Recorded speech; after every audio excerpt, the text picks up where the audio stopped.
Bonjour. Alors, dans cette présentation, on va concevoir un script, on va concevoir le script PyVal Pro qui va, disons, évaluer de façon, disons, parfaitement, presque idéale. Il y a des petites affaires à améliorer. Presque idéale, une expression Python. Donc, juste pour rappel, donc on avait déjà conçu un script PyVal qui permet d'évaluer des expressions écrites en langage Python passées en argument. Donc ici, on a un exemple, PyVal 2 plus 5, selon F Guérin, 7. Donc, dans sa version de base, le script était insécure par rapport à un utilisateur qui serait mal intentionné sur un canal de communication, par exemple, parce qu'il permet d'exécuter n'importe quoi. Donc, on avait développé par la suite une version quasi sécuritaire qui limite les possibilités, en ce qui a trait TRAIT. Donc, si je me suis trompé, je vais changer tout de suite. En ce qui a trait aux expressions possibles. Donc, même si le script ne permet plus de prendre le contrôle de la machine hôte, il est toujours susceptible à un type d'attaque qu'on appelle le déni de service, ou en anglais le DOS, le Denial of Service. Donc cela se produit si on demande au script d'exécuter un calcul, par exemple, une possibilité, c'est un calcul qui demande trop de ressources à la machine. Par exemple, si on veut calculer la tétration de niveau 6 du nombre 2, c'est comme ça que ça s'appelle. Je veux dire, je fais pas par exprès pour donner ce nom-là. Donc, ça s'appelle la tétration de niveau 6 du nombre 2. Sachant que Python fait ses calculs en arithmétique de type Big Integer. Donc, vous l'avez ici, 2, exposant 2, exposant 2, exposant 2, exposant 2, exposant 2. Ça s'appelle la tétration de niveau 6 du nombre 2. Donc, en Python, 2, exposant 2, exposant 2, exposant 2, exposant 2, exposant 2. PyVal, si vous faites ça, bon, votre machine va prendre je ne sais pas combien de temps à calculer. Si jamais vous calculez ça en espace d'une journée, mettons, mais vous avez juste à rajouter un autre exposant 2, puis là, je vous garantis que ça va vous prendre, votre machine va calculer probablement jusqu'à l'infini, ce genre de nom. Probablement que ça va faire cracher votre machine avant ce temps-là. Donc, je ne l'ai pas essayé, mais si quelqu'un veut l'essayer, il l'essayera. Donc, on va développer un script qui s'appelle PyVal Pro qui va permettre de... En fait, on va développer différentes versions d'un script PyVal qui permettent de borner son temps d'exécution. En fait, pas différentes. Ben, ouais, différentes, mais c'est ça. Bon, enfin. Bon. Et ce qui va permettre de prévenir, dans une certaine mesure, les attaques de type DOS. Donc, dans un premier temps, on va cependant faire un petit rappel sur les versions de base, puis on va explorer une manière de modulariser avec élégance l'implémentation du script. Finalement, on va mettre le tout dans un ensemble, disons, pour créer un script qui est plus professionnel. Donc, les nouveaux concepts qu'on va un peu voir dans ce document, on va voir un concept de timer. Peut-être pas de timer comme on le voit dans JavaScript, mais un autre concept de timer en Python. Pas la même chose que JavaScript. Un concept de décorateur. On va voir un peu la notion de multiprocessus. Pas beaucoup. On va la voir plus dans un autre document. Et après ça, on va voir aussi la notion de DIRO, de Drop-in Replacement Object. Donc, je vous demanderais, pour réaliser l'exercice, là, je me suis rendu compte que finalement, mon idée de vous laisser écrire des trucs sur Bash, puis tout ça, puis que vous me faites des écrans qui sont larges de même, puis c'est pas lisible, ce que vous donnez comme, ce que vous me remettez comme saisie, c'est difficile à lire pour moi. Donc, non seulement j'aimerais, je veux dire, si vous me remettez quelque chose, puis que ça me convient pas, je le prendrai pas. Donc, vous devez modifier votre invite bash pour que ça soit lisible ce que vous me remettez, donc que ça soit pas trop large. OK? Donc, voici comment vous pouvez procéder. Il y en a parmi vous qui ont déjà modifié leur invite bash pour rendre les choses plus lisibles, que ce soit pour vous-même ou pour la remise et les saisies que vous me remettez dans les PowerPoint. Je vous remercie pour ceux qui l'ont déjà fait. Donc, mais comme je n'avais pas vraiment montré comment faire ça avant, ben c'est normal que vous n'aviez pas pris le temps de le faire. Donc, ceux qui le font déjà, vous pouvez conserver votre invite comme vous l'avez fait. J'ai aucun problème avec ça. Okay. Mais ceux qui ne l'ont pas fait, qui sont des invites longues, alors vous devez modifier votre invite. Alors, voici comment le faire de façon très facile. Ça, il n'y a pas de couleur là-dedans. Il y aurait moyen de le faire avec des couleurs, mais il n'y a pas de couleur. Donc, vous allez faire sur votre ligne de commande, vous allez faire Export, PS1. PS1, c'est le nom de la variable d'environnement qui contrôle le prompt. Donc, vous vous rappelez que en Python, c'était 6.ps1 ou ES.ps1, je ne me rappelle pas, un des deux, mais c'est encore le fameux PS1. Mais le PS1, ça vient d'Unix. Donc, PS1, prompt S style, je ne sais pas à quoi ça sert, S. Donc, PS1, et vous allez mettre ici \n avec vos initiales. Okay. Si vous voulez mettre votre nom de joueur dans je sais pas trop quel jeu, puis que je me doute que c'est vous, c'est correct aussi. Donc, mais par défaut, vous pouvez mettre vos initiales, donc FG. Après ça, classiquement, dans un prompt bash, vous avez le signe de $, donc vous allez mettre, ajouter le signe de $, espace, et vous allez terminer comme ça. Donc, une fois que vous allez avoir fait ça, votre prompt va être modifié. Vous voyez ici FG, signe de $, avec un espace. Après ça, vous pouvez rentrer n'importe quelle commande, comme si j'ai rentré la commande PWD, ça va afficher ça. Si jamais vous êtes tanné de ce prompt-là, puis vous voulez revenir à votre prompt initial, vous pouvez exécuter la commande suivante, donc point, tilde, \, profile. Ça, ce que ça fait, c'est que ça va recharger votre profil utilisateur que vous avez dans votre home. Donc ça, c'est le tilde, c'est pour aller dans votre home, puis vous avez le point profile qui est votre profil utilisateur. Donc vous le rechargez, parce que à ce moment-là, pouf, vous retombez avec votre prompt d'origine. Donc, en ce qui me concerne, dans les exemples que je vais vous donner dans les prochaines diapos, je vais conserver le prompt que j'ai ici, parce que je considère qu'il est suffisamment court pour exprimer ce que je veux exprimer. Donc, si vous avez un prompt qui est gros comme ça, c'est correct. Mais si vous avez un prompt avec votre nom d'utilisateur, votre path, puis un paquet d'affaires comme ça, donc, non, ça c'est trop long. Okay? Donc, le prompt, il faut qu'il soit court. Donc, voici le plan. Donc, on va commencer par, disons, recoder une version unsafe de PyVal, mais la recoder d'une manière qui va nous permettre après ça de la modifier facilement par la suite. Okay? En utilisant des drop-in replacement pour la version eval. Donc, on va comme coder des versions différentes de la fonction eval qui vont évaluer de manière plus circonscrite ce qu'on veut. Donc, ça, on va utiliser ça entre autres dans le PyVal safe. Après ça, on va explorer la manière qu'on aurait de mesurer le temps que ça prend pour exécuter notre commande. Après ça, on va coder une version de PyVal qui va contraindre dans le temps d'exécution. Finalement, on va coder une version pro de PyVal qui va vous prendre la majorité du temps. Peut-être pas la majorité, mais ça va prendre le plus de temps que vous allez avoir à dépenser, ça va être dans cette partie-là. Finalement, la conclusion.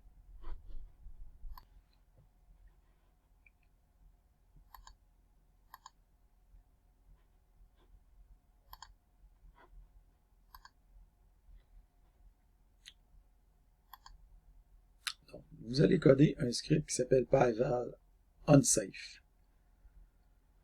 Donc, essentiellement, je vous donne tout le code. Donc, il suffit de suivre la démarche puis d'appliquer le truc. Donc, ça, c'est toutes les 3-4 premières parties, c'est des points faciles pour vous, mais il faut comprendre la logique.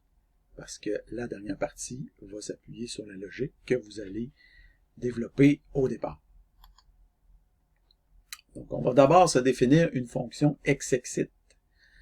Donc, la fonction xexit, c'est une fonction qui permet de terminer votre programme, mais en affichant le message d'erreur associé à une exception. Okay. Donc, vous allez coder cette fonction-là, soit dans votre script PyVal, soit dans votre script PyVal unsafe, ou alors dans un autre module. Bon, là, on n'a pas vraiment expliqué comment coder d'autres modules, bien qu'on l'avait déjà fait un peu précédemment dans le cours, mais on n'a peut-être pas insisté beaucoup là-dessus. Donc, on va voir dans la prochaine section comment coder un module. Donc, pour l'instant, peut-être vous allez juste mettre la fonction xexit dans le module PyVal unsafe. Mais moi, personnellement, je l'ai mis dans un module séparé. Parce que cette fonction-là, je m'en sers dans tous les scripts qu'on va voir dans cette PowerPoint-là. Donc, vous avez ici la fonction xexit. Vous avez sa signature. Donc, la signature xexit prend une exception. Et ensuite, prend un exit code. Mais l'exit code, par défaut, c'est 1.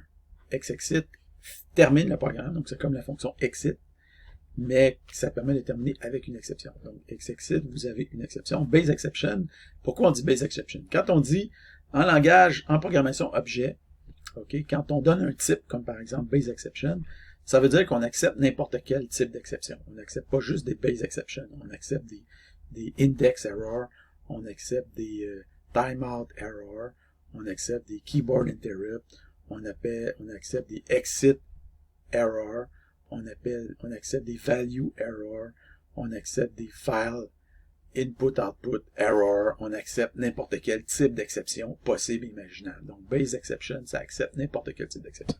Donc, rapporte une erreur, en fait une exception, et termine le programme. Bon, d'accord. On commence par afficher vos initiales. Dans ce cas-là, c'est mes initiales en jaune. En rouge, on affiche le nom de la classe. Après ça, en jaune, on affiche le message d'exception. Et tout ça s'affiche sur stdr. Et avec aucun caractère pour séparer les différentes parties qu'on a ici.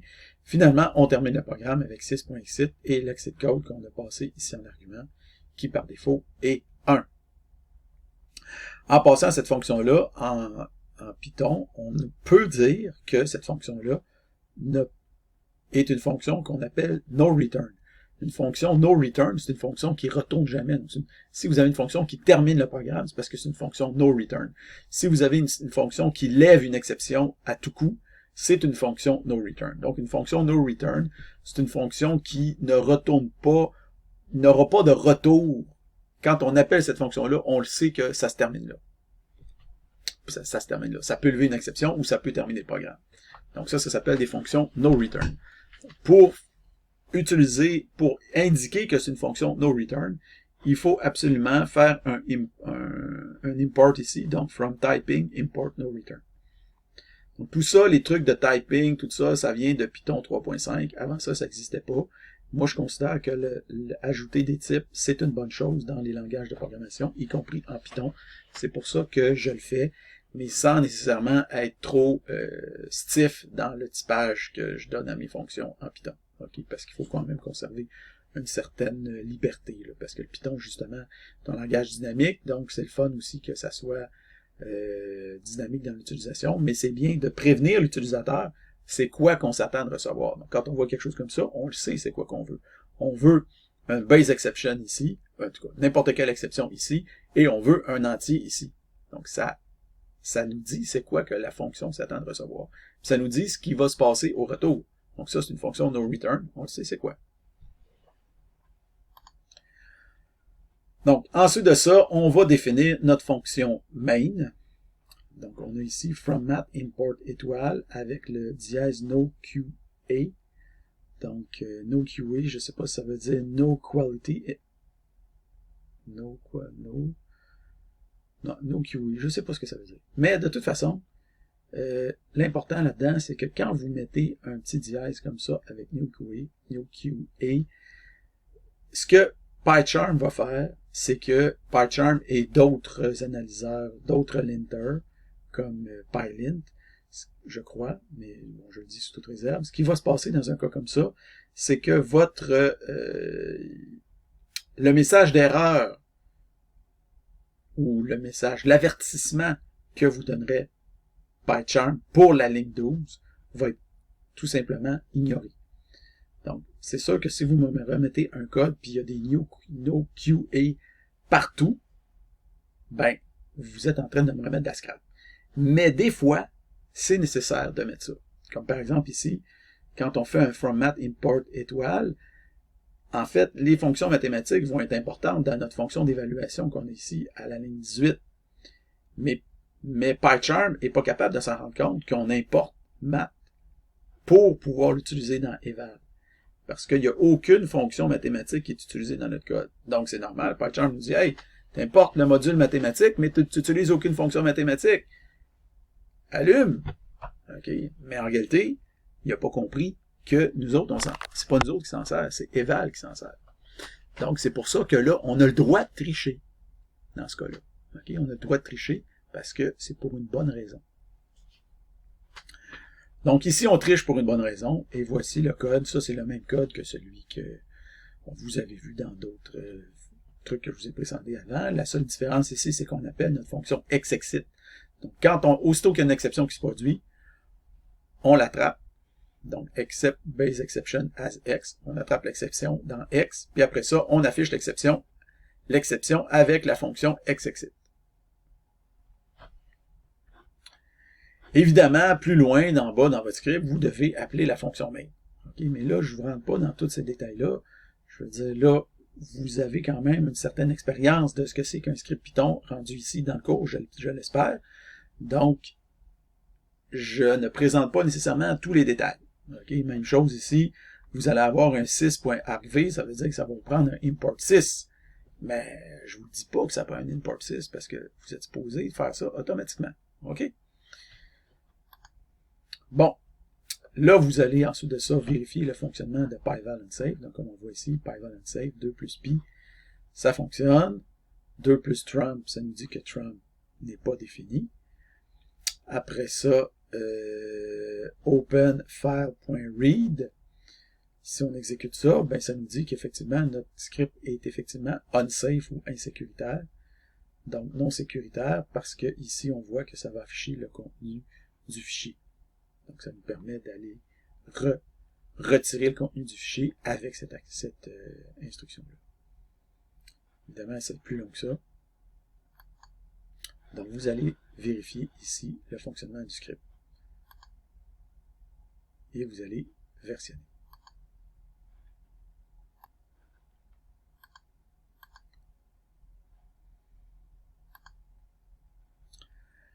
Alors maintenant, on va définir la version sécuritaire de notre script. Sécuritaire, pas entièrement sécuritaire parce qu'elle ne sera pas bornée dans le temps, mais elle ne permettra pas aux hackers, par exemple, d'aller jouer sur la... Elle va être, disons, elle va bloquer le hacker dans sa tentative d'aller prendre le contrôle de notre machine. Donc, pour ce faire, on va coder un nouveau module. Donc, un module, c'est un fichier de code Python, mais qui n'a pas de main dedans. Donc, c'est un script, c'est un module, c'est du code Python, mais dont l'intention n'est pas d'être exécuté. L'intention, c'est d'être utilisé dans d'autres scripts ou dans d'autres modules. Donc, on va définir un nouveau module. Comme on le voit ici, on va l'appeler msafeeval. Donc, on met un petit M en avant pour module. Est-ce qu'il y aurait moyen de mieux faire que ça? Absolument. Je veux dire, j'ai considéré la possibilité de créer un dossier qui s'appellerait module, dans lequel tous les modules auraient été stockés. Mais finalement, je me suis dit, on va faire ça plus simple. On va mettre tout le code au même niveau hiérarchique pour pas mettre ça trop compliqué pour rien. Mais pour bien comprendre qu'il s'agit de modules et non pas de script exécutable, on va mettre un petit M en avant. Donc ici, définition utile pour une évaluation sécuritaire du code, ça inclut un DIRO, donc un Drop-in Replacement Object pour le built-in eval. Et vous avez ici le copyright, en guillemets, que vous mettrez pour votre nom. Donc on va importer mathématiques et les fonctions mathématiques. On va importer math, puis après ça, on va importer de typing, on va importer le type NI. Ensuite de ça, toujours dans le même module, on va définir une variable globale qui s'appelle SafeGlobals. Donc, SafeGlobals, c'est un environnement global qui est sécuritaire, qui correspond à ce qu'on avait développé dans un script précédent. Donc, on a les built-ins qu'on efface. Ensuite de ça, on rajoute les fonctions mathématiques et on rajoute les fonctions, certaines fonctions particulières comme valeur absolue, minimum, maximum et somme. Donc, classe base est sécuritaire pour eval et exec. Ça, c'est le docstring associé à notre variable. Il faut la mettre en dessous. Facultatif, mais toujours intéressant de rajouter un docstring. Ensuite de ça, on va rajouter deux fonctions. Une première fonction qui s'appelle sanitize, qui permet d'assainir du code potentiellement insécure. Donc, on a du code ici, qui est une string, et on retourne une string. Qu'est-ce qu'on fait? On va remplacer toutes les double underscore par rien du tout. Donc, on va éliminer tous les double underscore dans notre code. C'est tout ce que ça fait. On l'appelle sanitize. Après ça, on va aussi se définir une nouvelle fonction qui s'appelle safeEval. Donc, safeEval, ça se veut un remplacement à la fonction eval qu'on connaît déjà. Mais cette fonction-là, safeEval, va faire une évaluation qui est sécuritaire. Donc, ça évalue sécuritairement l'expression qui est passée en argument source ici. Et c'est un remplacement pour la fonction eval. Donc, c'est un DIRO, donc un drop-in replacement object pour eval. Cette fonction-là, eval, possède trois arguments. Le code source à évaluer, les variables globales qui sont prises en compte pour faire l'évaluation et les variables locales qui sont prises en compte pour faire l'évaluation. Les variables globales, c'est un dictionnaire et les variables locales, c'est aussi un dictionnaire. Par défaut, ces deux valeurs-là sont facultatives et c'est none par défaut. Alors, qu'est-ce qu'on va faire maintenant quand on va vouloir évaluer notre expression? On va appeler la fonction eval, qui existe déjà. On va assainir le code source avant de le passer à la fonction eval. Et on va passer ici les variables globales. Si on a reçu un ensemble de variables globales, c'est celui-là qu'on va utiliser. Mais si jamais on n'a reçu aucun, on va utiliser l'ensemble safe globals qu'on a défini précédemment. Et pour ce qui est des variables locales, on va passer celles qu'on a reçues ici en argument si jamais on en a reçu.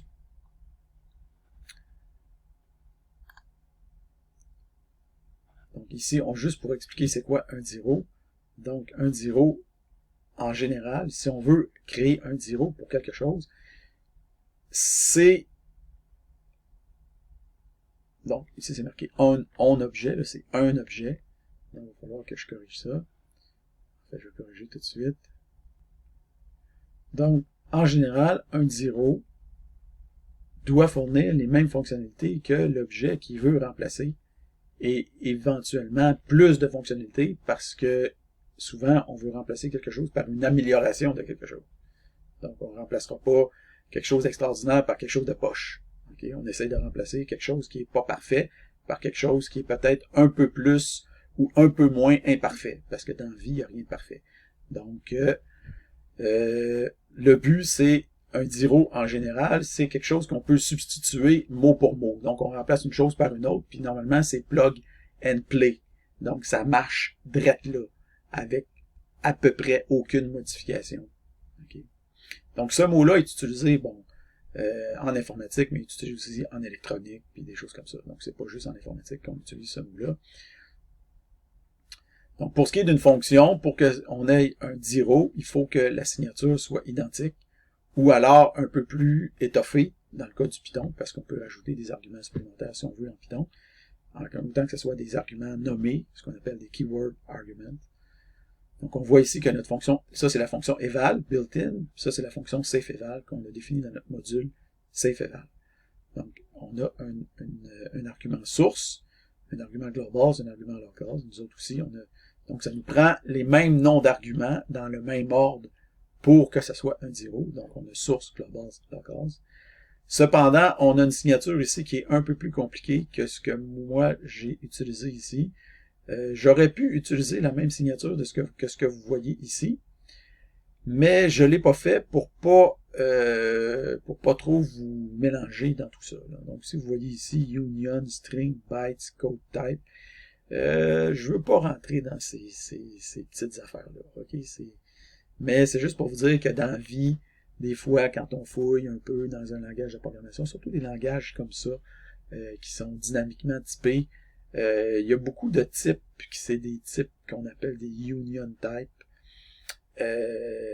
C'est très en Python, en JavaScript, en TypeScript, bon, des choses comme ça. Donc, je veux pas nécessairement rentrer là-dedans, ça peut devenir un peu compliqué, là. L'idée, c'est pas de devenir des professionnels du typage des langages dynamiques, là. Donc, mais un union, ça veut dire où. Donc, c'est soit, cette fonction-là reçoit soit une string, soit un ensemble de bytes, soit quelque chose qui est un bout de code. Okay? Donc, ça reçoit trois choses. Mais en général, qu'est-ce qu'on va évaluer? Ça va être une string. Ça fait que moi, je me suis pas cassé la tête. J'ai dit, cette fonction-là, elle reçoit une string. Donc, c'est pas un parfait drop-in replacement object, mais ça va fitter dans à peu près 99% des situations. Puis on aurait pu utiliser la même signature que vous avez ici, mais si je vous avais plugué ça dans le code, vous auriez dit, il est fou. OK? Fait que je veux pas trop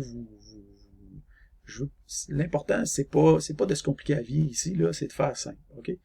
Donc, même chose ici, le globals, en général, c'est un dictionnaire.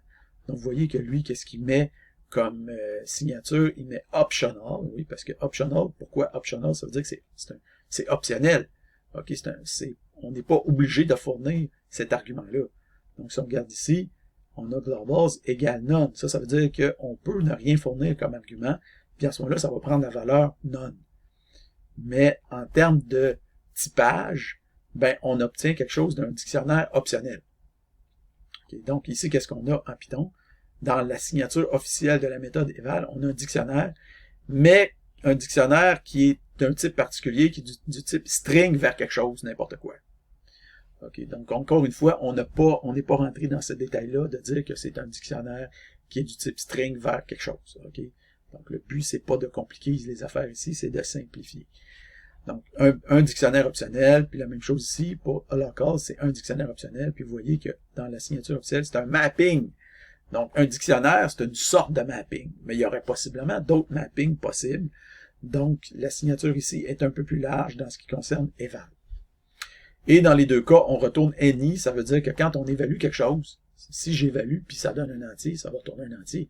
Si j'évalue, ça donne un float, ça va retourner un float. Puis si j'évalue, puis ça donne une string, ça va retourner une string. Donc, any, ça veut dire n'importe quoi. Donc, c'est le type qui veut dire n'importe quoi. Donc, dans les deux cas, l'évaluation va retourner n'importe quoi. Donc, mais, grosso modo, là, même si les types, c'est pas exactement pareil, ok, dites-vous que le safe eval qu'on développe ici, il est un drop-in replacement object qui va fitter dans au moins 99% des situations que vous allez rencontrer.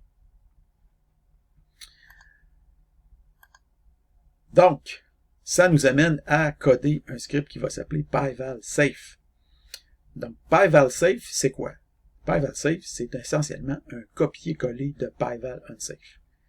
C'est vraiment un copier-coller de pyvalunsafe. Il y a une ligne de code qui change. C'est la ligne 12. Il y a d'autres lignes qui changent, c'est la description que vous avez, c'est le docstring que vous avez avant. Donc, modifiez ce docstring-là aussi. Mais une fois que vous avez fait ça, le jus comme tel, le code, il y a une ligne de code qui change, c'est la ligne 12. Donc ici, au lieu de faire import from math import étoile no QA, on va faire from safe eval import safe eval as eval. Qu'est-ce que ça fait cette affaire-là? Ben, à partir du module safe eval, on va importer la fonction safe eval, la fonction qu'on a développée dans notre module. Mais ce safe eval-là, on va modifier son nom. On veut que safe eval s'appelle eval. Donc, autrement dit, il va remplacer notre fonction eval qu'on connaît. Mais PyCharm n'est pas content, il n'aime pas ça quand on remplace une fonction existante built-in par une autre fonction. Donc, vu qu'il n'est pas content, il va afficher un avertissement. Mais nous autres, on veut dire à PyCharm, hey, on sait ce qu'on fait là. On est en train de remplacer ton eval qui n'est pas sécuritaire par notre eval qui est sécuritaire. Fait que, ferme ta boîte. OK? Donc, on va y mettre un no QA pour lui dire, mets-le en sourdine. OK? Alors, une fois qu'on a fait ça, on est en mesure ici. Le reste du code, c'est identique. Donc, ici, on a un eval. Puis, au lieu d'appeler le eval par défaut built-in, ça va appeler notre éval, qui est le safe eval.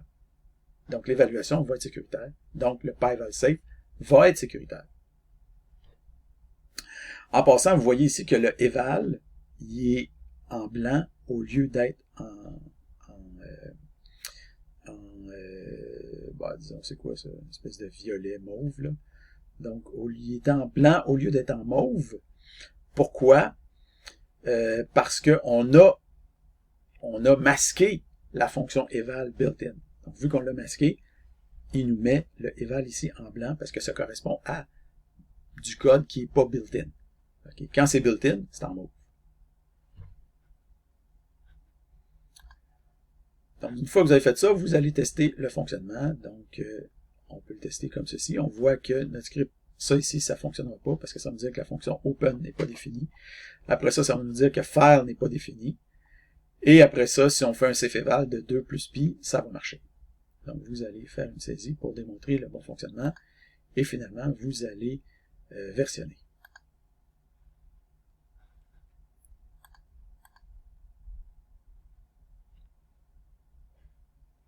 Alors, dans cette partie, on va s'intéresser à comment on pourrait ou comment on peut minuter la durée d'une commande ou d'une fonction ou d'un script, en tout cas. Comment on peut minuter. Donc, il y a plusieurs façons de minuter. Là. On peut aller plus loin que ça là-dedans. Là, c'est juste une introduction. Donc, dans Bash, il existe un utilitaire qui est extrêmement intéressant qui s'appelle time. Et que cet utilitaire-là permet de mesurer la durée d'exécution d'une commande. Donc, vous avez ici un exemple. Si on fait time sleep 2, ça va mesurer le temps que ça prend pour exécuter la commande sleep 2. La commande sleep 2, qu'est-ce qu'elle fait? C'est qu'elle fait une pause pour 2 secondes. Donc, le temps que ça prend, si vous mesurez, faites un time sleep 2, normalement, le temps va être environ 2 secondes. Et effectivement, vous avez ici, real, c'est marqué 0 minute 2.038 secondes. Après ça, c'est marqué user 0 secondes, c'est marqué system 0.016 secondes, donc 16 millisecondes. Si on fait un time sleep 1, ben là, cette fois-là, le real time, c'est 1 seconde, à peu près. Le user, c'est 0 secondes, puis le système, encore une fois, c'est 0.16 secondes. Donc, qu'est-ce que ça veut dire, cette affaire-là? Ben, real, ça veut dire la durée effective de la commande, le temps que vous avez besoin d'attendre devant votre chaise pour que la commande se termine. OK? Real, c'est ce temps-là. Le temps que vous attendez devant la chaise pour que la commande se termine. Le user, c'est le temps CPU, le temps que le CPU va consacrer à exécuter le code utilisateur. Dans ce cas-là, sleep 2, il n'y a pas vraiment de code utilisateur qui est exécuté ici. C'est pour ça que le temps user, c'est 0. Ensuite de ça, le 6, c'est le temps que le CPU va consacrer à exécuter du code système. Donc, dans le noyau du système d'exploitation. Donc, dans ce cas-là, il y a un temps, il y a un petit peu de temps qui est consacré ici, 16 millisecondes, potentiellement pour justement, c'est ça, pour aller voir comment est-ce que le processus met en tout cas. Peu importe la technique qui est utilisée, il y a un certain temps système qui est utilisé ici pour faire fonctionner la commande sleep 2. Donc, vous allez, ouais, c'est ça. Et ici, on peut voir aussi le fonctionnement de time. On peut voir qu'est-ce que ça va faire avec notre script PyEval safe. Donc, si on exécute notre script PyEval safe, ici, on fait 2 fois 2 fois 28 modulo 10 000. Qu'est-ce que ça va nous afficher? Ça va nous afficher 1936. Et on voit ici le temps réel que ça a pris. Ça a pris 2.224 secondes. Le temps utilisateur, 1.734 secondes. Et le temps système, 0.469 secondes. Donc, d'où c'est que ça vient, cette patente-là? Donc, le temps réel, c'est le temps que vous êtes assis devant votre chaise à attendre que la réponse arrive. Le temps user, c'est le temps que votre script passe à exécuter son propre code. Donc, dans le cas du script Python, le temps qui passe à exécuter du code Python, c'est 1.7 secondes, puis 0.469, c'est le temps que le script Python passe à faire des appels système. Donc, dans ce cas-là, il va passer à peu près une demi-seconde à faire des appels système. Possiblement pour aller allouer de la mémoire, puis enlever de la mémoire, puis des choses comme ça, parce que ça demande beaucoup de mémoire faire ce calcul-là. C'est pour ça que ça prend du temps. Donc, les appels système, probablement que c'est essentiellement pour de la gestion de mémoire. Donc, il va perdre une demi-seconde à faire de la gestion de mémoire.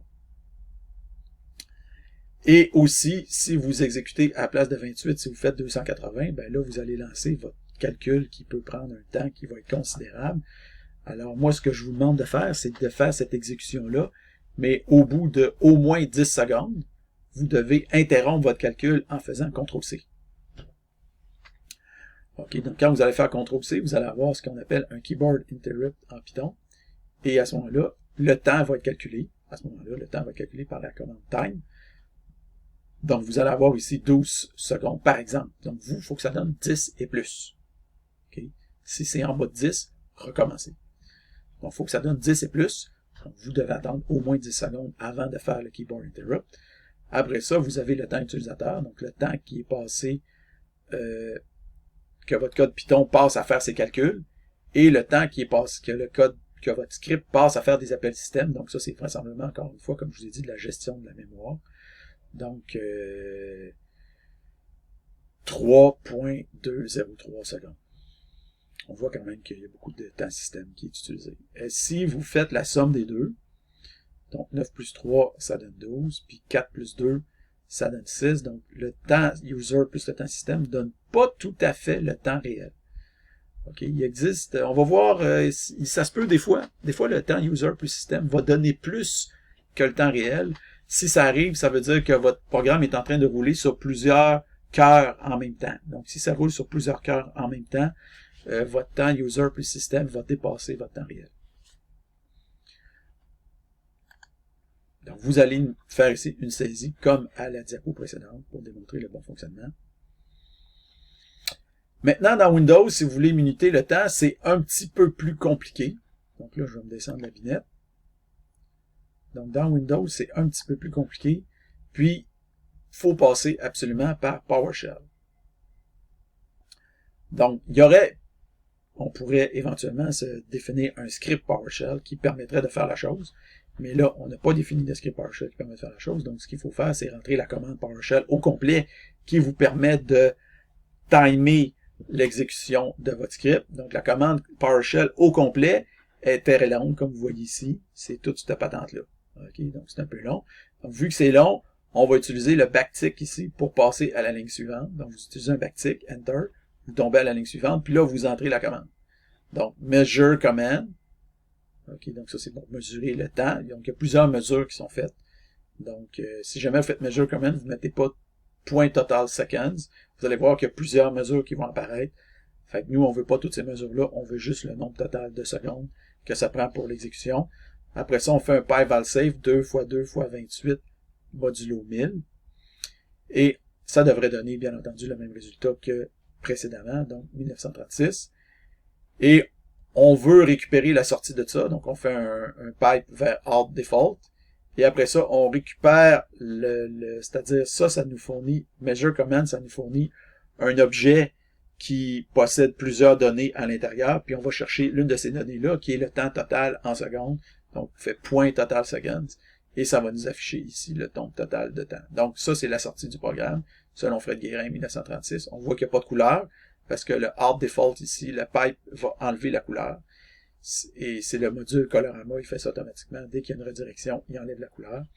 Et après ça, ici, le temps total que ça a pris, donc 2.66 secondes. Vous allez faire votre saisie.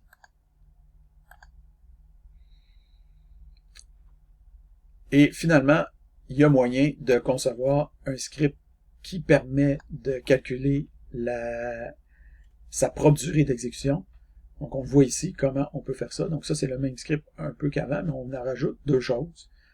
On rajoute d'abord un timer qui va aller nous chercher le temps au début du script. Donc, ça, c'est le temps au début égale timer. Ça va nous chercher le temps au début de notre script. Et après ça, pour calculer le temps à la fin du script, qu'est-ce qu'on va faire? On va prendre timer moins début. Donc, timer, ça nous donne le temps à la fin. Donc, timer, ça nous donne toujours le temps actuel. OK? Donc, si vous voulez, c'est now, en quelque sorte. Donc, Timer, c'est le temps actuel. Donc, faites timer moins début. Le timer en question, il faut l'importer. Donc, from timeit, import default timer as timer. Okay? Donc, ça nous permet d'importer le timer. On aurait peut-être pu l'appeler now. Peut-être que j'aurais dû faire ça. L'appeler now. Donc, en tout cas, peu importe. Début, c'est timer. Et après ça, timer moins début, ça va nous donner le temps d'exécution total. Donc, qu'est-ce qu'on fait? On essaie de faire notre évaluation. On affiche le résultat de l'évaluation. Si jamais on a une exception, on fait un xexit x. Mais ici, on a un truc supplémentaire qui s'appelle un finally. Donc, un finally dans une exception, c'est un bloc de code qui est toujours exécuté. OK? Je répète. Le bloc de code, ce que vous avez ici, va être toujours, je dis bien, toujours exécuté. Okay? Toujours exécuté. Exception, pas exception.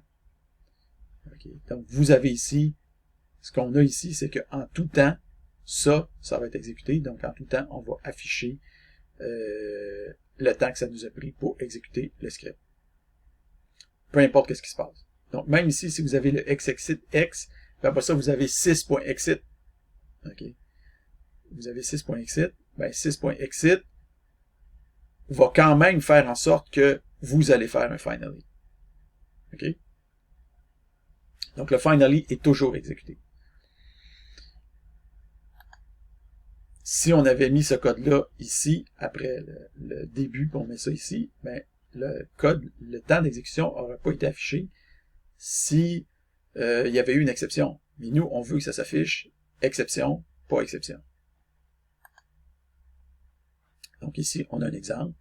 Donc on fait 2, exposant 2, exposant 28, modulo 10 000. Ça nous donne 1936 avec la durée 2.46 secondes. Donc évidemment, votre durée va être différente de celle-là, mais probablement qu'elle va être, je sais pas, dans un ordre de grandeur similaire.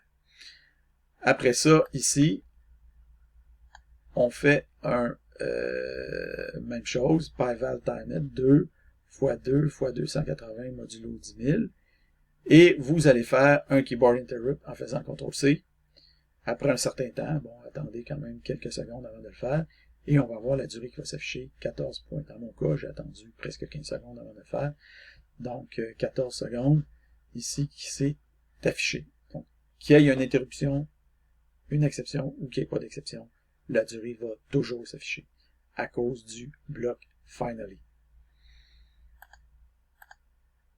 Vous allez versionner.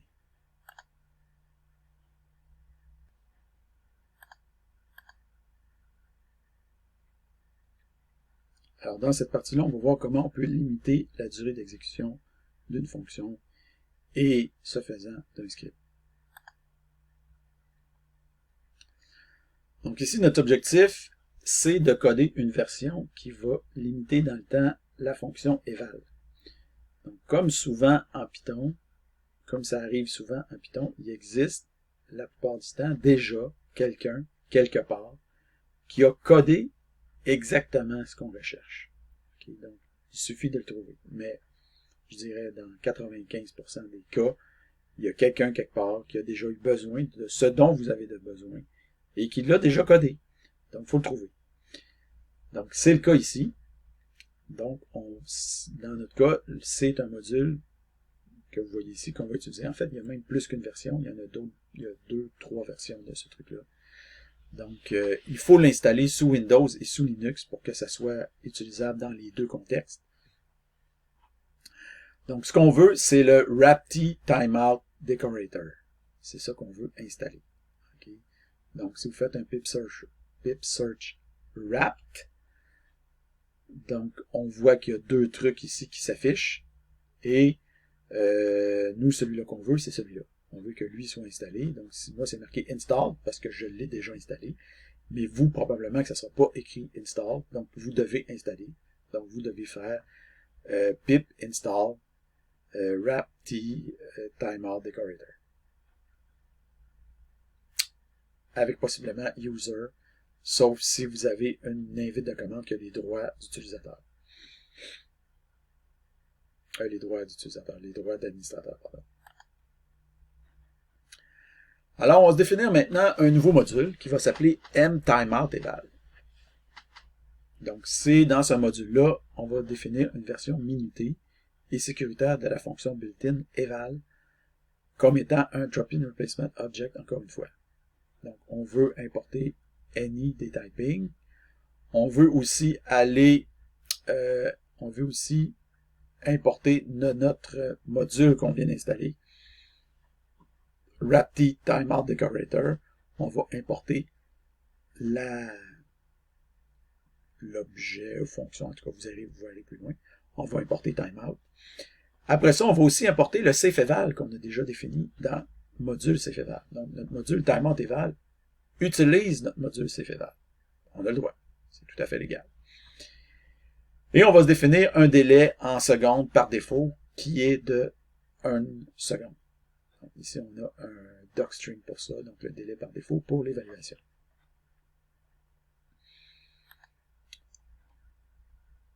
Ensuite de ça, on va se définir une fonction qu'on va appeler captEval.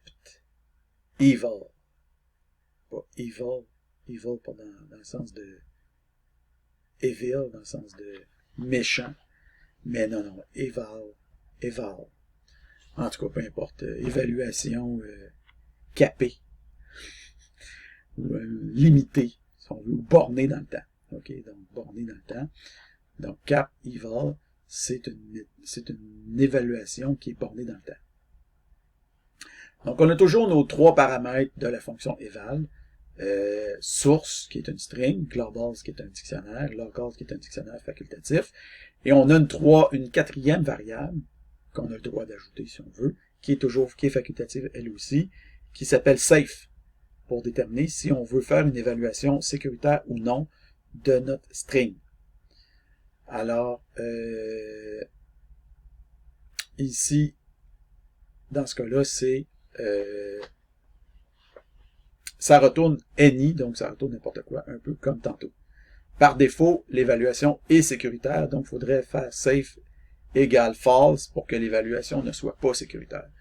Donc ça va évaluer l'expression l'expression qui est passée en argument, la source, dans un certain délai. Okay. Ça va lever un timeout error à l'expiration du délai et c'est un drop-in replacement object pour la fonction eval. Qu'est-ce qu'on va faire comme dans notre code? On va faire un safeEval si jamais c'est le mode safe ici. Donc si safe est à true, on va faire un safeEval. Sinon, on va faire un eval de base. Donc c'est pas compliqué. Si safe est à true, on utilise notre fonction safeEval pour faire une évaluation sécuritaire. Sinon, on utilise la fonction eval built-in. Donc, vous avez le droit de faire ça ici en Python. Vous décidez laquelle des fonctions vous voulez utiliser. Et une fois que vous avez trouvé laquelle vous voulez utiliser, vous lui appliquez les arguments que vous avez reçus. Donc, source, globals, locals. Donc, c'est juste ça le code qu'on a. La magie, c'est le timeout que vous avez ici. Okay. Donc, c'est le timeout que vous avez ici. C'est le timeout, c'est le timeout qu'on a ici. Wrapty Timeout Decorator Import Timeout. C'est ce timeout-là que on retrouve ici. Timeout. Délai seconde. Ça s'appelle un décorateur. Donc, vous avez ici un A commercial, timeout, puis en parenthèse, vous avez délai seconde, donc le délai en seconde. Donc, cette fonction-là, on va lui appliquer un timeout dessus de délai seconde, c'est-à-dire 1 seconde dans notre cas. Okay. Donc, en Python, un décorateur, c'est un machin qui est précédé d'un arrobase, okay, donc d'un A commercial, qu'on place devant l'arrobase, c'est pas l'arrobase qu'on place devant une fonction, là, mais c'est le décorateur qui va être placé devant une fonction, une classe, une variable pour modifier ou moduler son comportement. Donc, les décorateurs sont similaires aux annotations qu'on retrouve en Java et en C#, mais plus puissantes que ces derniers. Okay. Parce que en Java et en C#, les annotations, c'est purement des métadonnées qui sont accrochées aux différents objets qu'on retrouve dans le langage. Mais en Python, c'est vraiment des trucs qui vont modifier la fonction ou la classe ou l'attribut d'une classe.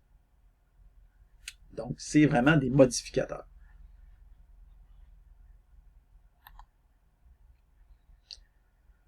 Donc, suite à ça, qu'est-ce qu'on va faire? On va se définir un nouveau script qu'on va appeler pyval sec1. Donc, pyval avec délai d'exécution de 1 seconde, sec1 pour 1 seconde. Donc, essentiellement, encore une fois, c'est un copier-coller de pyval safe. Et cette fois-là, la ligne 12 va être modifiée pour utiliser la fonction cap eval, donc eval borné, comme un drop-in replacement object, un 0 pour eval. Donc, vous avez ici from end timeout eval, import cap eval as eval. Et encore une fois, on rajoute notre no QA pour que PyCharm se relaxe un peu, là, soit pas trop énervé avec ce qu'on est en train de faire. Et le reste du code, c'est la même chose. Donc, l'eval ici qui va être appelé, ça va être lequel? Ça va être notre cap eval. C'est lui qui va être appelé. Et ici, except, on a aussi modifié la ligne 21 pour utiliser exception au lieu de base exception. Donc, je ne veux pas rentrer dans les détails ici pourquoi j'ai fait ça, mais il y a une raison. OK? Donc, je ne vais pas nécessairement la dire tout de suite, mais vous allez voir plus tard un peu peut-être pourquoi c'est ça. Si jamais vous n'avez pas fait le remplacement, mais ça se peut que vous ayez des petits problèmes un petit peu dans les exercices après. Mais pas des problèmes graves, mais des petites affaires qui ne fonctionnent pas comme prévu. Donc, vous allez ensuite de ça tester le fonctionnement de votre commande. Donc, on voit ici qu'on fait 1, 2, exposant 2, modulo 1000, ça donne 16. Ici, on fait un 2, exposant 2, 2, modulo 1000, 10 000, pardon. Ça va nous donner l'erreur suivante, timeout error, function, cap eval, timed out after 1 seconde. Okay, donc, on a eu un timeout qui s'est produit dans la fonction cap eval après 1 seconde. Donc, ça marche. Notre temps d'exécution est limité. En pratique, la durée demandée, donc nous, notre fonction en principe est capée à 1 seconde, donc est limitée à 1 seconde, mais en pratique, ça va être largement dépassé un peu ce temps-là pour toutes sortes de raisons. Donc, par exemple ici, si vous le faites, si on fait un time de notre exécution, qu'est-ce qu'on va avoir? On va avoir toujours notre message d'erreur qui va s'afficher. Mais après ça, on va voir les statistiques qui vont s'afficher pour notre durée d'exécution. Et on voit qu'en réalité, ça va durer 1.24 secondes. Donc, ça dure plus qu'une seconde. Ça a duré 1.24 secondes. Ça a duré plus. Donc, ça a duré 0.25 secondes de plus en termes de temps.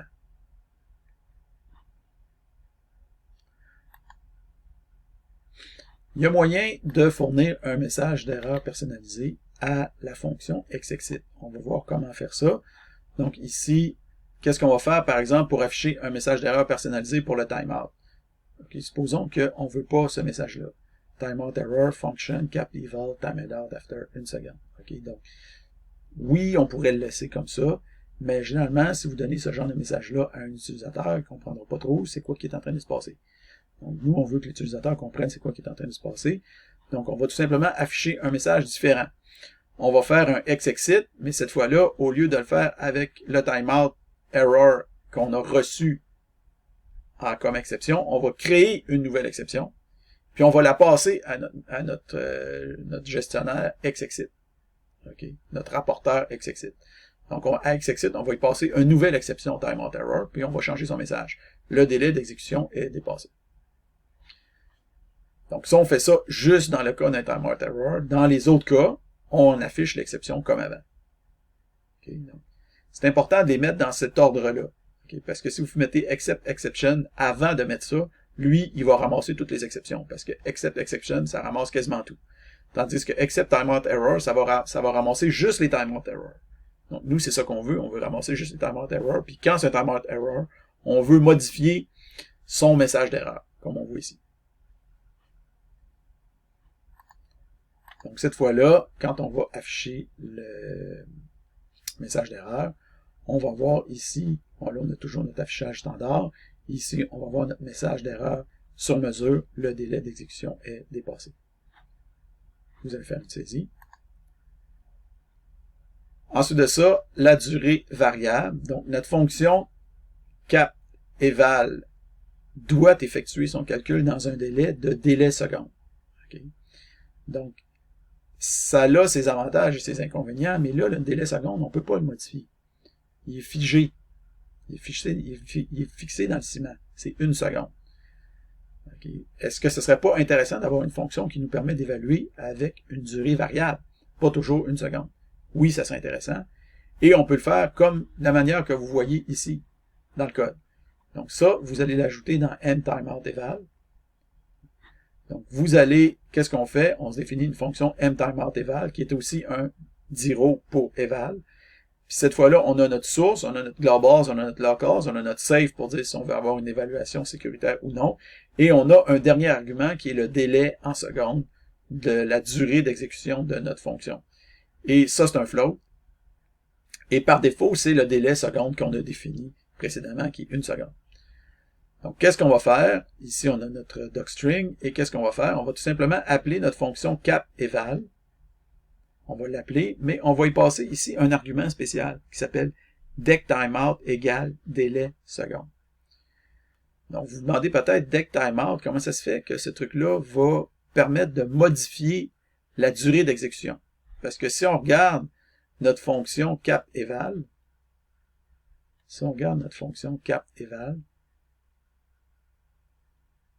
excusez, c'est juste que ça me prend du temps, ici, cap-eval, on voit qu'elle a 1, 2, 3, 4 arguments, mais nulle part, elle a un argument qui est le nouvel argument qu'on a utilisé.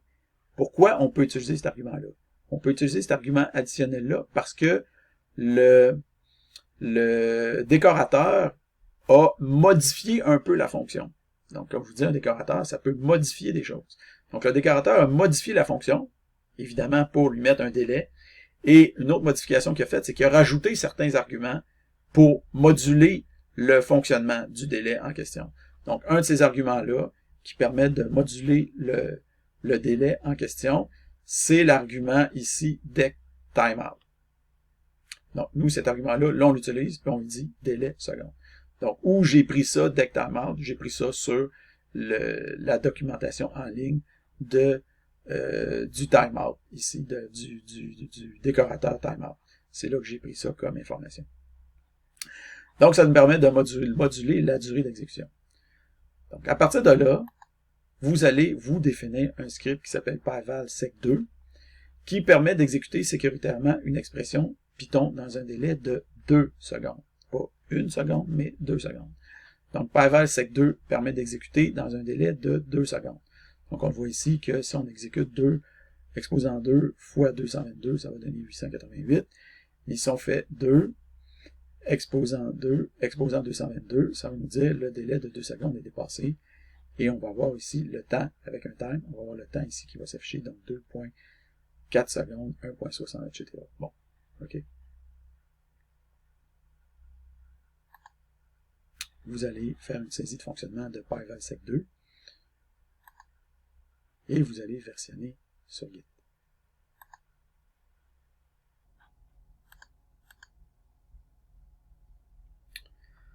Alors, dans cette section-là, on va mettre en pratique les enseignements des précédentes actions. Donc, on va développer un script qui s'appelle pyvalpro, qui permet d'exécuter des expressions, mais qui permet aussi de prendre certains arguments optionnels sur la ligne de commande pour, par exemple, le délai d'exécution ou alors mesurer le temps fournir un délai d'exécution ou mesurer le temps d'exécution. Donc, vous avez ici l'entête du script. Donc, l'option -h pour help va afficher l'aide comme vous le voyez ici. Okay, donc, c'est pas nécessaire que ça soit en couleur. Moi, j'aime ça quand c'est en couleur. Ou si j'aime ça quand c'est en français. Mais, c'est pas... Bon, normalement, si on voudrait être professionnel, oui, ça serait comme ça. Mais là, bon, c'est pas... Disons qu'il est semi-professionnel, votre script. Mais ce qui est important, c'est que la signature ici, en haut, l'usage ou le synopsis soit exactement comme celui que vous voyez ici. Okay, donc, exact, là... si vous voulez, à la place d'appeler délai avec un accent, si ça vous horripile. Je sais qu'il y a certaines personnes, des fois, sur la planète, que ça peut horripiler. Moi, perso, j'ai aucune horripilation par rapport à ça. Mais je veux dire, vous pouvez changer ce nom-là si ça vous tente. Là. Mais je veux dire, normalement, vous allez ici, ça prend code, puis ça prend plus de code, etc. Donc, vous devriez avoir quelque chose qui ressemble pas mal à ça. Avec les descriptions que vous avez ici, avec votre nom qui apparaît. Après ça, avec des arguments positionnels et avec des arguments optionnels, comme ce que vous avez ici, avec des descriptions pour chacun.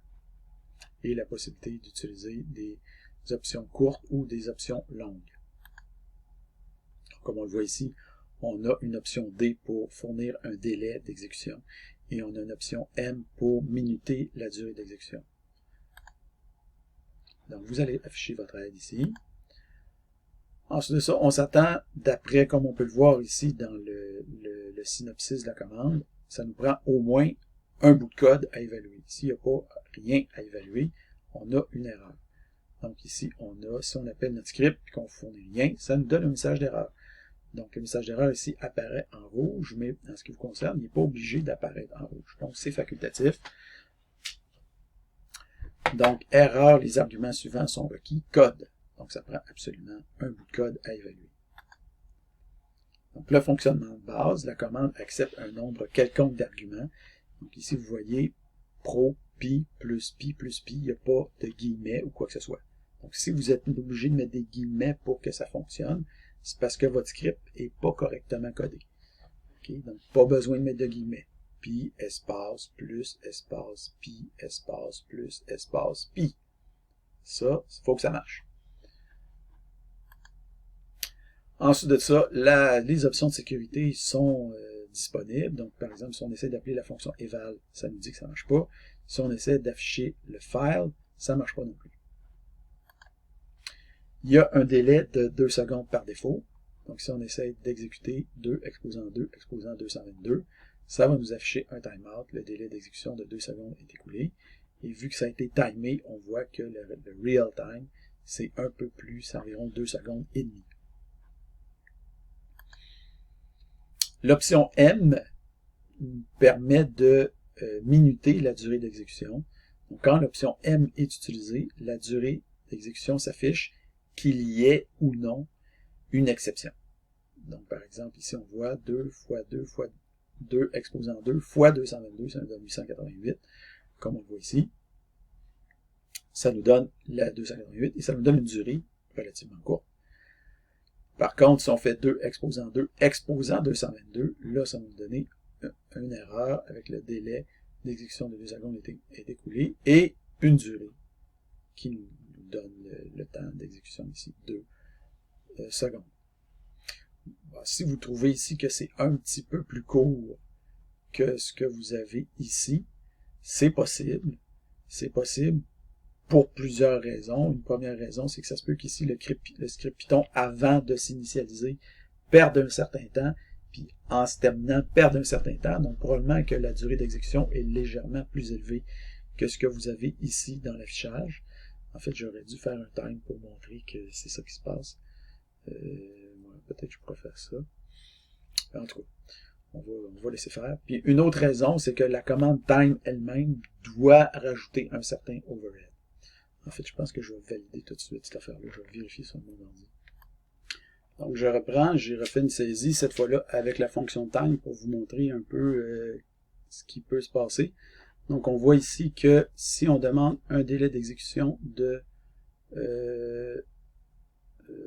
ouais, c'est ça. Si on demande de minuter, pardon, la durée, on voit ici qu'en minutant la durée, le délai d'exécution de 2 secondes est écoulé. Là, ça nous dit que la durée, c'est 2 points quelques secondes, donc pas grand-chose, parce qu'on l'a excédé ce temps-là. Par contre, avec la fonction time, elle va nous donner 2.3 secondes. Donc, on a quand même pris plus de la commande. L'exécution du programme a pris quand même plus que 3 secondes. Donc, l'espèce d'overhead pour démarrer l'interpréteur Python, démarrer l'exécution du programme, puis à la fin, terminer l'exécution du programme, ça prend quand même genre à peu près 0.3 secondes qui est perdu pour ça, ce qui est quand même non négligeable dans ce cas-là. Donc, vous faites une saisie des deux commandes que vous avez ici, y compris le time, en essayant de le faire fitter pas si pire sa fenêtre qu'il y a là. Après ça, l'option D permet de spécifier un délai. Donc, par exemple, ici, si on utilise D 1.5, ça va utiliser un délai de 1,5 secondes. Donc, dans ce cas-là, on voit que le real time ici, ça va être un peu plus de 1.5, encore une fois. C'est toujours comme un peu plus que ça. Mais ça devrait donner en bas de 2 secondes. Si ça vous donne plus de 2 secondes, il y a un problème. Donc, ça devrait donner en bas de 2 secondes le real time que vous avez ici.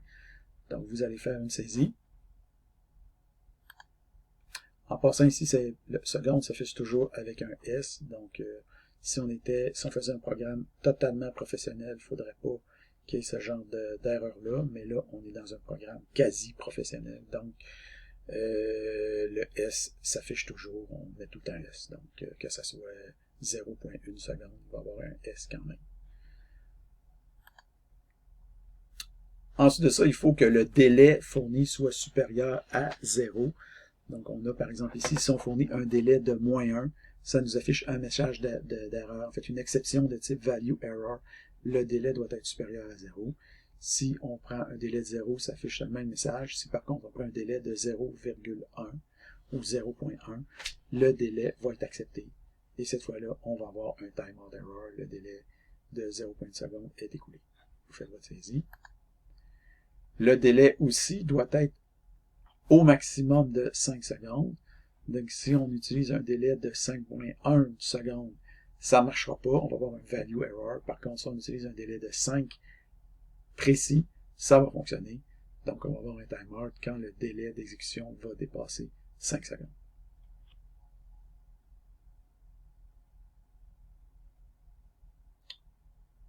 Ouais, attendez un peu. Ouais, je vais peut-être mieux ici de faire rajouter un time. C'est ce que je vais faire. Donc, j'ai modifié ici la saisie à faire. Donc, vous allez timer votre exécution. Donc, on voit que lorsque le délai d'exécution de 5 secondes est écoulé, le temps réel, c'est 5,3 secondes ici. Donc, ça devrait vous donner quelque chose entre 5 et 6, normalement ici. Donc, en bas de 6, mais en haut de 5 pour votre time real. Donc, vous allez faire une saisie. Ensuite de ça, il y a moyen de combiner les deux options. Donc, ici, par exemple, si on exécute une exécution ici avec les options M pour minutage et D pour imposer un délai de 3,3 secondes, on voit que l'exécution se déroule normalement. Dans ce cas-là, on n'a d'abord pas le délai, puis on a la durée qui s'affiche. Par contre, si on demande, au lieu de faire une multiplication, on fait une exponentiation, on va avoir un débordement du délai d'exécution. Donc, on va avoir un timeout error et ça va s'afficher et notre durée va s'afficher aussi. Maintenant, si jamais vous appuyez sur CTRL-C pendant que le programme est en train de s'exécuter, vous allez interrompre votre programme. Donc, la façon que ça fonctionne en Python, ce genre de choses-là, on l'avait fait un peu précédemment, c'est que vous allez avoir un keyboard interrupt qui va se produire. Donc, nous, ce qu'on veut, quand un keyboard interrupt se produise, dans notre programme principal, on veut intercepter cette exception-là et on veut remplacer le message pour que notre message s'affiche. Donc, on veut un message sur mesure, comme on le voit ici, interrompu par l'utilisateur. Donc, on veut avoir ce message-là qui s'affiche. Pour dire que c'est interrompu par l'utilisateur, on va toujours avoir notre durée qui va s'afficher parce que ça a pris un certain temps avant que ça se passe. Donc là, j'ai quand même interrompu le programme assez rapidement, en bas de 1 seconde. Mais on a quand même une trace d'exécution qui va s'afficher comme on le voit ici. Donc on va avoir un process1, traceback, donc une trace d'exécution. Après ça, on va avoir une espèce de truc ici, thispackage multiprocess, process.p, Python. Donc ça nous indique qu'il y a probablement du multiprocessus derrière ça. Donc vous allez faire une saisie de votre exécution ici, avec une partie de la trace d'exécution, parce qu'ici la trace d'exécution est plus longue, mais vous allez faire une saisie de votre trace d'exécution, mais seulement le début. Avec ça ici en haut, avec ce message d'erreur-là.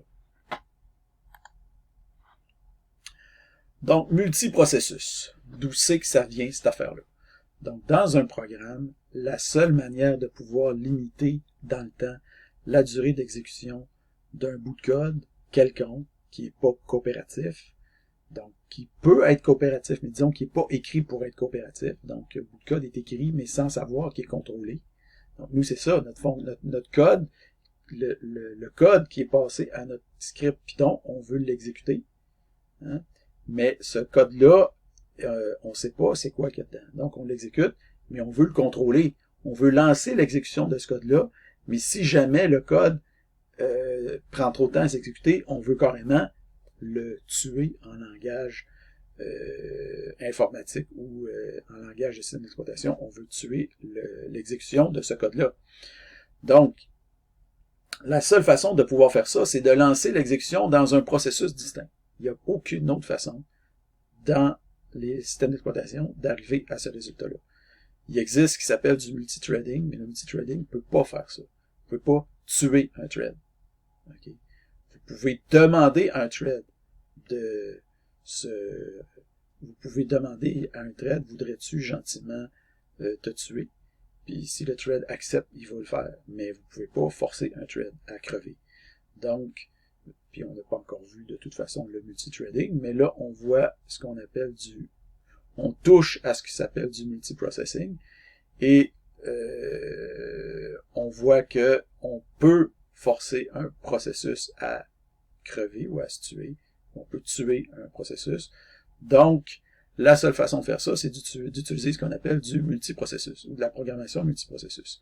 Donc, c'est exactement ce qui s'est produit dans notre script, donc sans même qu'on s'en rende compte. La fonction cap-eval est exécutée, en réalité, dans son propre processus, grâce au décorateur. Donc, le décorateur, timeout, ici, qu'est-ce qu'il fait? C'est qu'il permet de lancer la fonction que vous avez ici dans un autre processus. Okay. Donc, lorsqu'on va appuyer sur CTRL-C, qu'est-ce qui va se passer? Les deux processus, le processus de notre main, puis le processus de notre cap-eval, de notre évaluation, les deux processus vont recevoir un keyboard interrupt. Donc, notre processus, notre main, lui, il va capturer le keyboard interrupt, puis il va afficher un message sur mesure.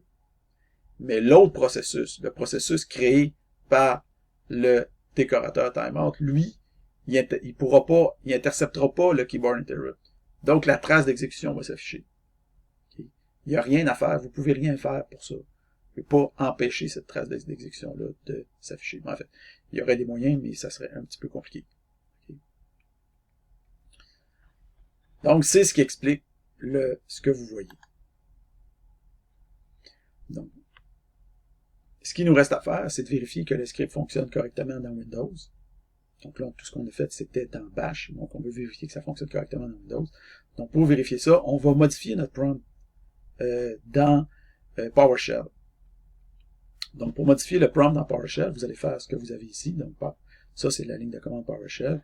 Vous allez vous définir une fonction prompt et vous allez mettre la string que vous voulez qui s'affiche pour votre fonction prompt. Donc, nous, on va mettre, entre guillemets, on va mettre un backtick N. Donc, le backtick en PowerShell, c'est le caractère d'échappement. Donc, c'est l'équivalent du /n qu'on a dans Bash et dans tous les langages de programmation.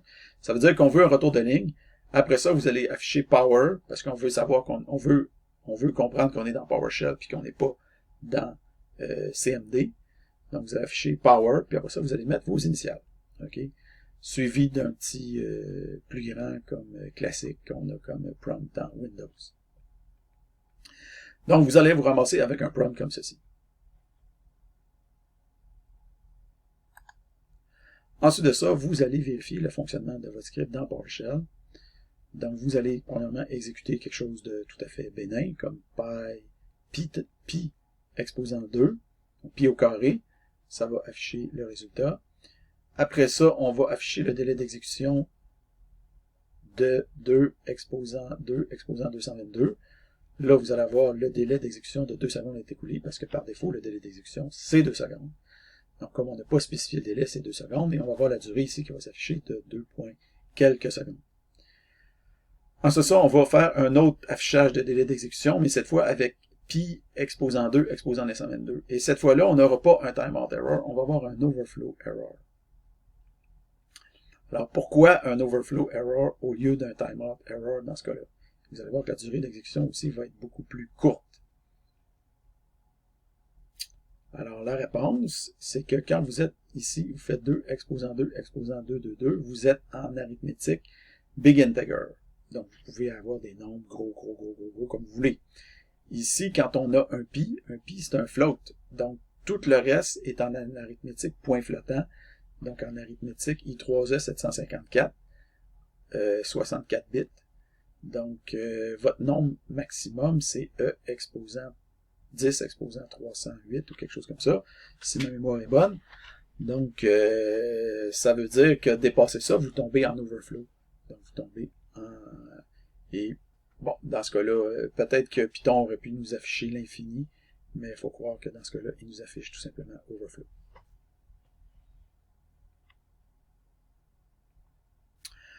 Ensuite de ça, ici, on exécute une autre fois, mais cette fois-là, on veut un délai d'exécution de 1 seconde au lieu de 2 secondes par défaut. Donc, le délai d'exécution de 1 seconde est écoulé et ça nous affiche la durée. Et ici, comment on fait pour spécifier un délai fractionnaire dans PowerShell? On est obligé de mettre des guillemets autour de l'argument, sinon ça ne marche pas. Donc ici, on met le MD 1.5 en guillemets. Si vous mettez MD 1.5, MD 1.5, malheureusement, ça ne marche pas dans PowerShell, donc on est obligé de mettre des guillemets. C'est un peu étrange, mais c'est comme ça. Donc, pour que ça fonctionne, il faut mettre ça. Donc, on exécute ici la même affaire, mais avec un délai de 1.5 secondes. Et on voit la durée ici qui s'affiche. Donc, vous allez faire une saisie de bon fonctionnement ici. Donc, voilà. Finalement, on va lézardifier le tout, c'est-à-dire on va valider certaines métriques de code pour notre script. Cette fois-là, au lieu d'aller directement sur le site du lézard pour faire nos vérifications, on va télécharger la ligne de commande, le programme qui permet de faire la vérification directement sur notre ligne de commande. Donc, ça donne bien, ce programme-là, c'est un programme Python. En fait, je ne savais pas, puis je l'ai découvert. Donc, je me suis dit, cool, on va l'essayer.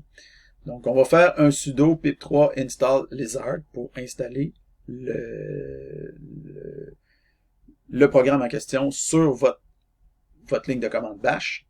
Donc, normalement, tout devrait bien aller. Et vous devez absolument faire un sudo et tout ça, parce que, enfin, peu importe.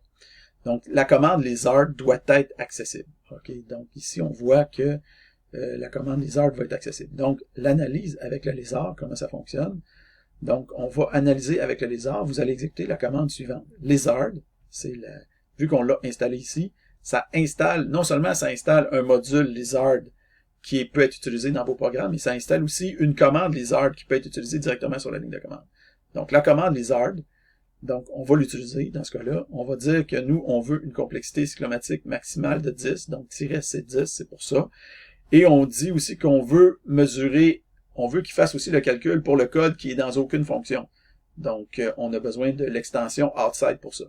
Donc, c'est pour ça qu'on a ces deux trucs-là. Et ensuite de ça, on va donner le nom du script qu'on veut mesurer. Donc, c'est PyValPro dans ce cas-là. Et nos statistiques vont s'afficher.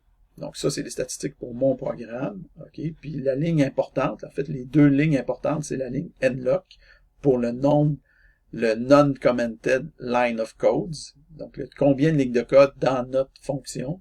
Donc, moi, j'ai j'ai deux fonctions dans mon script. J'ai une fonction parseArgs, puis j'ai une fonction main. J'ai seulement ces deux fonctions-là. Et global, ça correspond à quoi? Ça correspond à tout le code qui est dans aucune fonction. Donc, ce code-là aussi est analysé, ce qui est intéressant. Donc, token, c'est le nombre de tokens, de parties qu'on a dans notre code, dans chacune de ces choses-là. Puis le CCN, c'est la complexité cyclomatique. Donc, la complexité cyclomatique, le CCN, doit être obligatoirement de 10 et moins pour toutes les fonctions de votre script. Bon, vous vous dites peut-être pourquoi mon xexit n'est pas là, mais mon xexit n'est pas là parce qu'il est dans un module. Okay. Donc, moi, j'ai une complexité cyclomatique ici de 3 pour cette fonction-là, de 6 pour cette fonction-là, et de 2 pour global. Le 2 pour global, c'est pourquoi? C'est parce que j'ai un if pour appeler mon main.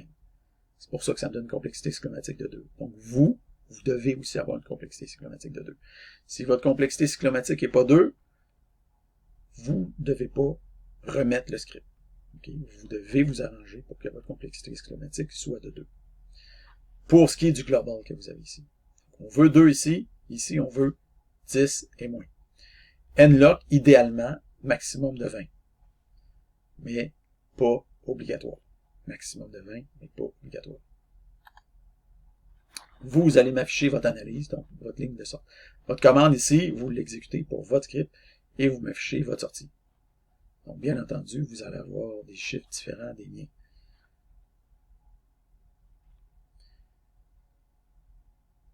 Donc, vous allez versionner et pouf.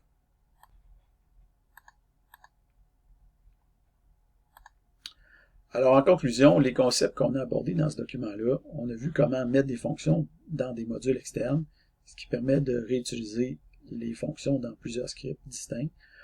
On a vu le concept de DIRO, donc de Drop-in Replacement Object, plus particulièrement en ce qui concerne la fonction eval, dont on a codé plusieurs versions, dont une version sécuritaire et une version limitée, dont la durée est limitée dans le temps. On a vu comment on pouvait mesurer le temps d'exécution dans Bash, dans PowerShell et dans le script lui-même. On a vu l'intérêt, à ce titre-là, on a vu l'intérêt de la clause Finally dans le traitement des exceptions pour assurer l'exécution, quelles que soient les circonstances. On a vu comment limiter la durée d'exécution en utilisant un décorateur. Et on a vu aussi que c'est quoi le concept de décorateur, donc la magie des décorateurs en Python.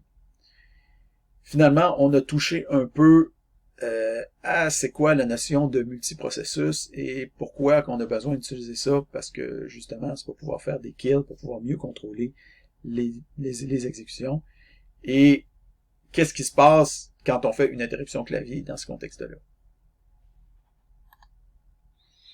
Donc ici, il y a différentes diapos qui permettent de valider que votre code, que vous avez bien rempli les différentes parties qui sont à réaliser et vous avez le pointage associé à chacune de ces parties-là.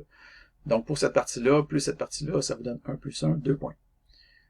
Ensuite de ça, pour cette partie-là, ça c'est la partie 3, celle-là, plus celle-là, plus celle-là, c'est 1 quart, plus 1 quart, plus une demi, ça donne 1 point. Donc 1 quart, plus 1 quart, plus une demi, c'est toujours dans l'ordre. Okay. Après ça, ici, pour la partie 4, c'est une demi, plus 1 quart, plus 1 quart, plus une demi pour 1.5. Finalement, à la partie 5, il y a plusieurs diapos. Donc, les deux premières, c'est 3 quarts plus 1 quart pour 1 point. Ensuite de ça, 1 quart plus 1 quart plus une demi pour 1 point et demi. Ensuite de ça, une demi plus 1 quart plus 1 quart pour 1 point et demi toujours. Et finalement, vous avez 1 demi plus 1 demi plus 1 demi pour 1.5 points. Vous allez me saisir votre historique Git. Les 10, 15 derniers commits. Et ensuite, vous allez procéder à votre auto-évaluation. Donc, ça, j'aurais dû l'élargir. Je vais l'élargir tantôt. Donc, ça, c'est la grille. Donc, la première partie, unsave, c'est 1 point. La deuxième partie, save, c'est 1 point. La troisième partie, timed, c'est 1 point. La quatrième partie, sec, donc durée limitée en termes de secondes, c'est 1 point et demi. Finalement, la partie pro, donc qui correspond aux 4 diapos qu'on a vu précédemment, c'est 5 points et demi. Si jamais vous ne me remettez pas votre Git, votre saisie Git, vous perdez 1 point. Donc, si vous décidez de ne pas le faire, vous vous enlevez 1 point, par exemple, si ça vous tente. Donc, ça vous doit vous donner un total sur 10. Vous me remettez le PowerPoint avec vos scripts et un commentaire, votre note sur 10 et la durée que ça vous a pris.